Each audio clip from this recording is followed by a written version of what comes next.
आप देख रहे हैं सिटी इंडिया न्यूज चैनल हक की आवाज। अस्सलामुअलैकुम नाजरीन, मैं Mohammad Afzal city India news में आपका इस्तकबाल करता हूँ। आइए डालते हैं आज की इस अहम खबर पर एक नज़र। భారతదేశంలో ఆర్థిక తారతమ్యం పెరిగింది. పేదవారు మరింత పేదవారుగా మారడం, ధనవంతులు మరింత ధనవంతులుగా మారే ఒక ఆర్థిక రాజకీయ విధానాలను భారతీయ జనతా పార్టీ తీసుకొని వచ్చింది. ఇవాళ అన్ని రాష్ట్రాల్లో అవే విధానాలు కొనసాగుతున్నాయి. కాంగ్రెస్ అధికారంలో ఉన్నా, బీఆర్ఎస్ అధికారంలో ఉన్నా, ఎవరు అధికారంలో ఉన్నా ఆ విధానాలను ఏదో పద్ధతిలో కొనసాగిస్తున్నారు. ఈ విధానాల వల్ల నిరుద్యోగం పెరిగింది. ఈ విధానాల వల్ల ఆత్మహత్యలు పెరిగినాయి. ఈ విధానాల వల్ల తీవ్రమైన అసంతృప్తి సమాజంలో వచ్చింది. ఈ అసంతృప్తి పాలకుల వైపు మళ్ళకుండా ఈ అసంతృప్తిని మత విద్వేషాల వైపు మళ్ళించి క్రిస్టియన్ల వైపు, ముస్లింల వైపు ఈ అసంతృప్తిని తీసుకొని వచ్చి ఈరోజు మత విద్వేషాలను వారు తీసుకొని వస్తూ ఉన్నారు. ఈ మత విద్వేషాల వల్ల ఈరోజు చిన్న వ్యాపారులు, అదేవిధంగా మధ్యతర వ్యాపారులు ముస్లింల దగ్గర, క్రిస్టియన్ల దగ్గర కొనొద్దని చెప్పి ఈరోజు ఏదైతే ప్రచారం చేస్తున్నారో వాస్తవానికి ముస్లింలకు, క్రిస్టియన్లకు వ్యతిరేకమైన ప్రచారం కాదు. మల్టీనేషనల్ కంపెనీల వ్యాపారాలు అభివృద్ధి చెందాలి. ఇక్కడ కోవా బన్ను బంద్ చేస్తే వాడి బర్గర్ కానీ లేకపోతే వాడి పిజ్జా కానీ ఈరోజు మార్కెట్లోకి వస్తుంది. మన షర్బత్ కానీ, లస్సీని కానీ బంద్ చేపిస్తే వాడి యొక్క కోకా-కోలా, వాడి యొక్క థమ్సప్ మార్కెట్లో రావాలి. అంటే మల్టీనేషనల్ కంపెనీల మార్కెట్ అభివృద్ధి కొరకే ఈరోజు మత విద్వేషాలు అనేది తీసుకొని వస్తూ ఉన్నారు. అందులో భాగంగా కగార్ ఆపరేషన్ తీసుకొని వచ్చి ఆదివాసులను అడవిలోకి వెళ్ళి ఎలగొడతా ఉన్నారు. ఎస్ఐఆర్ను తీసుకొని వచ్చి ముస్లిం జనసాంద్రత ఉన్న పట్టణాల నుంచి, వాడల నుంచి ముస్లింలను కూడా వెలగొట్టే ఒక ప్రయత్నం చేస్తూ ఉన్నారు. ఇది మొత్తం భారతదేశ సబ్బండ వర్గాల మీద, పీడిత సమూహాల మీద ఈరోజు మతోన్మాదులు చేస్తున్న దాడి. ఇది మల్టీనేషనల్ కంపెనీల కొరకు చేస్తున్న దాడి. ఈ దాడికి వ్యతిరేకంగా ముస్లింలు, క్రిస్టియన్లు, ఆదివాసీలు, బీసీలు, దళితులు ఐక్యం కావాలని చెప్పి భావ సారూప్యత సమ్మేళనాన్ని మేము నిర్వహిస్తున్నాము. ఒక ఐడియాలజికల్ యూనిటీని సాధించడం ద్వారా యూనిటెడ్ స్ట్రగుల్ని కూడా, ఒక యాక్టివిటీని కూడా రూపొందించాలనే ఉద్దేశంతో ఈ నెల 24న సాయంత్రం 6 గంటలకు షాలిమార్ ఫంక్షన్ హాల్లో మేధావులతోటి, రాజకీయ నాయకులతోటి ఒక సమావేశాన్ని ఏర్పాటు చేస్తున్నాము. దీంట్లో ముస్లింలు, క్రిస్టియన్లు, ఆదివాసులు, దళితులు, కార్మికులు, సబ్బండ వర్గాలు పాల్గొనాలని చెప్పి విజ్ఞప్తి చేస్తూ ఉన్నాం. बिस्मिल्लाहिर्रहमानिर्रहीम। अस्सलामु अलैकुम रहमतुल्लाहि व बरकातुहू। मैं Mohammed Sadiq Hussain, state organising secretary, Indian union Muslim league. इस 24 तारीख को होने वाले जलसे को कामयाब बनाने से पहले मैं आप तमाम के सामने ये बात वाज़ेह करना चाहता हूँ कि ये किसी सियासी जमात या हुकूमत या किसी और मसले के ऊपर तायीद या मुखालिफत का मामला नहीं है। जिस तरह दूसरे लोग, जिस बीसीस हैं, एससीस हैं, एसटीस हैं, तमाम जमातों से वाबस्ता रहते हुए एकजुट होकर जब उनकी अपनी कम्युनिटी का मामला होता है तो वो एक प्लेटफॉर्म पर जमा होकर अपने हुकूक़ को मनवाने की कोशिश करते हैं।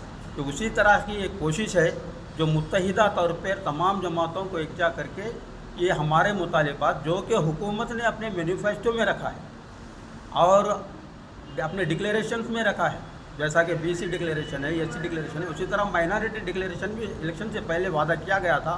उसके ऊपर अमलावारी अभी तक नहीं हुई है। कि हमारी कोशिश होगी कि उनकी तरह इस जानिब तवज्जो मबदूल कराया जाए कि आने वाले दिनों में जो अरसा बचा हुआ है उसके अंदर का इस तरफ तवज्जो देते हुए हुकूमत जो माइनॉरिटीज़ के साथ वादे किए हैं, जो दूसरे कम्युनिटीज़ के साथ वादे किए हैं, उसको जल्द से जल्द पूरा करें। और एक बात यह है, इस जलसे में जो 24 तारीख के दिन बाद नमाज मगरिब या समझिए 6 बजे से इसका निकात अमल में आएगा। इस जलसे को आली जनाब CM इब्राहिम साहब, साबिक़ मरकज़ी वज़ीर, आली जनाब अल्लामा मौलाना तालिब रहमानी साहब, रुकन आमिला all India Muslim personal law board Calcutta, आली जनाब प्रोफेसर इस्लामुद्दीन मुजाहिद साहब, जमात इस्लामी हिंद हैदराबाद, आली जनाब कमिनेनी सांबा शिवाराव साहब, इज्जत महाब रुकन असम्बली कोत्तागूडम, आली जनाब कोदंडा राम साहब, रुकन कानून साज काउंसिल हैदराबाद, आली जनाब गुमिडी नरसैया साहब, साबिक़ रुकन असम्बली, आली जनाब जान वेल्सी साहब, रियासती सेक्रेटरी CPM पार्टी, जनाब मोहम्मद शकील साहब जो कि सदर Indian union Muslim league Telangana है, आली जनाब जलकर श्रीनिवास साहब, समाजी जहदकार हिस्सा लेंगे। लिहाजा आप तमाम हजरात से, शहरियान महबूब नगर से, बिलखुसूस नौजवानान महबूब नगर से गुजारिश की जाती है कि कि शालीमार गार्डन अपनी तंग दामनी का शिकवा करे, जो वो मुकम्मल भरते हुए रोडों के ऊपर पब्लिक आ जाए, इस तरह का मुजाहरा हो। ये अपनी जद्दोजहद के लिए है, अपनी आने वाले दिनों के लिए, अपने मुस्तकबिल के लिए जद्दोजहद है। आप तमाम हजरात से शिरकत की गुजारिश की जाती है। Shri Venkatesh CPIML mass line జిల్లా కమిటీ సభ్యుల్ని. మిత్రులారా, ఈ నెల 24 తారీఖున మైనారిటీస్కి సంబంధించిన వాళ్ళ హక్కుల కోసం, ఇతర వర్గాల కోసం ఏవైతే 14 డిమాండ్లపైన మనం రూపొందించుకున్నామో, ఈ కార్యక్రమాన్ని ముస్లింలకే పరిమితం కాకుండా క్రిస్టియన్స్ కావచ్చు, లేదా దళితులు కావచ్చు, ఆదివాసులు కావచ్చు, మిగతా బీసీ వర్గాలు, ఇతర వర్గాలు కూడా మొత్తం కూడా రావాల్సిన విషయాలు ఈ డిమాండ్లో ప్రాతిపదిక ఉంది. కాబట్టి 24 తారీఖు మహబూబ్నగర్లో జరిగే ఈ కార్యక్రమాన్ని అన్ని వర్గాల ప్రజలు వచ్చి విజయవంతం చేయవలసిన బాధ్యత ఉంది.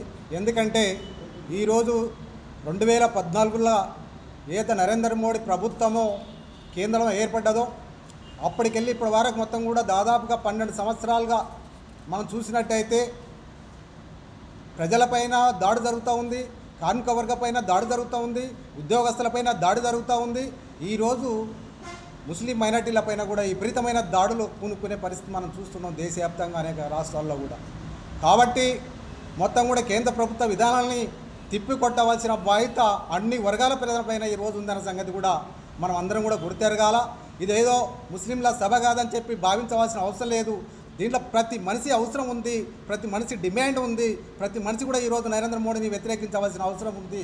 మొన్న 5 రాష్ట్రాల ఎలక్షన్లో జరిగే వరకు మనం చూసాం ఆయన మాటల్ని, ఈరోజు చూస్తున్న మాటల్ని మనం తేడాలు చాలా కూడా ఉన్నాయి.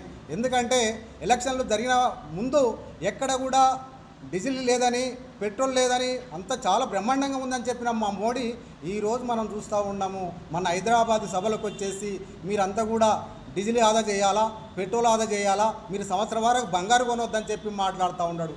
ఈరోజు మనం చూస్తూ ఉన్నాం 5 రాష్ట్రాల ఎలక్షన్లో విపరీతంగా ఆయన వాహనాలు వాడి లక్షల కోట్ల మందిని మొత్తం కూడా ట్రావెల్ చేసి మొత్తం కూడా ఖర్చు చేసి దేశ సంపద అంతా కూడా కొల్లగొట్టుకుంటూ తిక్కు ఈరోజు మాటకము ప్రజలకు మొత్తం కూడా నీతులు చెప్పి ఆయన మాటకం నీతి బీరకాయ ఎంత ఉందో అంత అనే పద్ధతిలో ఈరోజు ఆయన ఎవరిస్తూ ఉన్నాడు. కాబట్టి నరేంద్ర మోడీ విధానం తిప్పికొట్టవలసిన బాధ్యత ప్రతి మనిషి పైన ఉంది భారతదేశం అనే విషయం కూడా గుర్తెరగాలని. అదేవిధంగా ఈ కార్యక్రమానికి మాజీ ఎమ్మెల్యే గుమ్మడి నరసయ్య సిపిఎంఎల్ మాస్లైన్ రాష్ట్ర నాయకుడు కూడా దీనికి వస్తూ ఉన్నాడు. కాబట్టి దీంట్లో వ్యాపార వర్గాలు కానీ, ఉద్యోగస్తులు కానీ, కార్మిక వర్గం ప్రజలందరూ కూడా పెద్ద ఎత్తున సమీకరణ అయ్యి ఈ మోడీ విధానాన్ని తిప్పికొట్టాలని చెప్పి మేమందరం కూడా డిమాండ్ చేస్తూ ఉన్నాం. అందరూ కూడా ఆహ్వానితులుగా మీరు రావాలని కోరుతా ఉన్నాం.